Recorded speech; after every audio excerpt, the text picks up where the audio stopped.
Magandang umaga sa lahat. Nais kong pakilala ang paaralan. Ang paaralan na ito ay ang Malaybalay City National Science High School.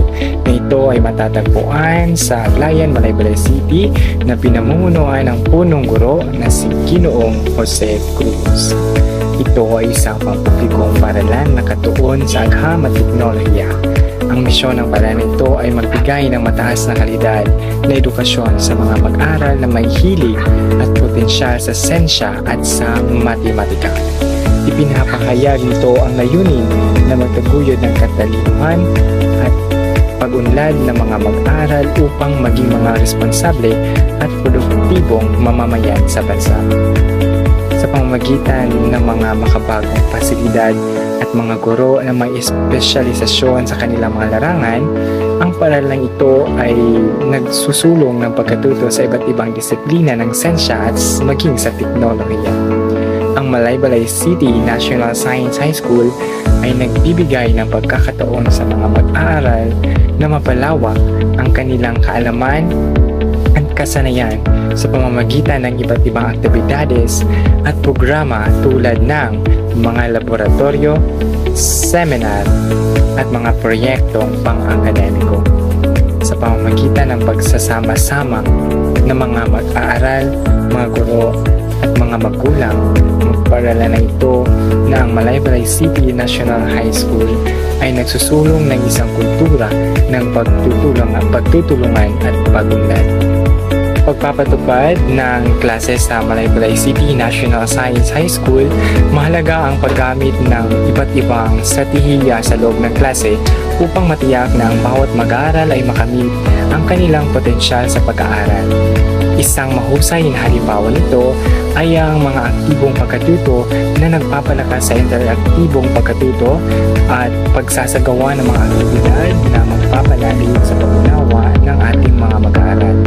Sa pamamagitan ng paggamit ng mga iba't ibang strategiya sa loob ng klase tulad ng cooperative learning, problem-based learning at inquiry-based learning, ang tayong mga guro ay nagbibigay ng mga oportunidad sa ating mga mag-aaral na magbahagi ng kanilang kaalaman, sila magtulungan at magturo sa isa't isa. Ito ay nagbibigay din ng masiglang kapaligiran sa pag-aaral na kung saan ang bawat mag-aaral ay aktibong kasali sa kanilang pagtuturo. Bukod pa riyan, pagkakaroon sa teknolohiya o makabagong teknolohiya sa pagtuturo ay nagbibigay ito ng dagdag na kaalaman o mas malawak na kaalaman sa pag-access sa mga kagamitan at nagbibigay ito ng bagong paraan ng pag-aaral lalo na sa pagsasagawa ng mga proyekto. Sa tulong ng mga computer, sa ating mga cellphones, tablet ay nakatulong ito upang magamit natin ito sa loob ng ating klase o sa oras ng ating klase. Isa pang mahalagang bahagi ng iba't ibang estratehiya sa loob ng klase ay ang paggamit ng differentiated instructions upang magpapagtuturo sa iba't ibang pangangailangan, kakayahan at interes ng mga mag-aaral. Kaya sa pagpapatupad ng mga iba't ibang strategiya o mga best practices sa pagtuturo namin sa Malaybalay City National Science High School ay naglalayong mabigay ng mataas na kalidad ng edukasyon sa pamamagitan ng aktibong pagtuturo, maging sa teknolohiya at pag-aangkop sa mga pangangailangan ng bawat pag-aaral. Ito ay nagpapalakas ng kanilang kasanayan at siyensya at matematika at naglalayong maging mga responsable at produktibong mag-aaral na magtutulong sa ating bansa. Strategies implemented for classroom management. Ang ginamit namin ng mga estratehiya ay ang paggamit ng tradisyonal na pamamaraan kung saan ang pagbabawas ng puntos para sila ay tumahimik at makinig sa aming pagtuturo. Ilan pa sa mga pamamaraan na aming ginamit ay ang paggamit ng mga nakakaaliw ng mga teknolohiyang aplikasyon kung saan nakukuha namin ang kanilang mga atensyon.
Inaasahan ko rin na kami maraming gagawin at magiging abala dahil ito naman ay natural lamang sa mga guro. Kaya naman, hindi nila kami binibigyan ng pressure. Ang nakakatuwa pa nga ay binibigyan din nila kami ng pahinga at oras.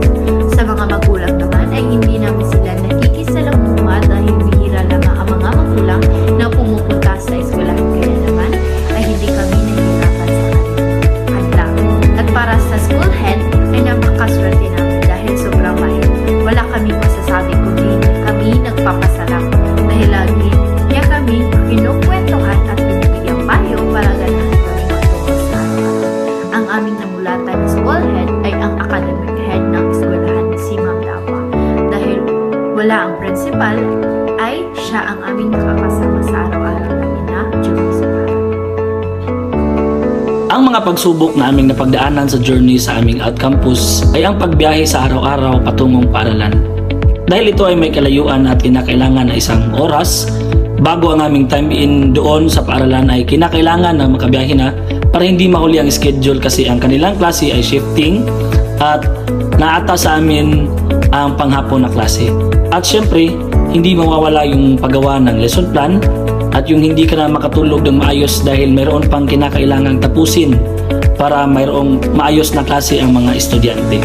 Ang lesson plan o ang banghay aralin kasi namin ay yung pang-araw-araw at dapat ito'y detalyado para mas maunawaan ng aming guro kung sa kanya ay may wasto na.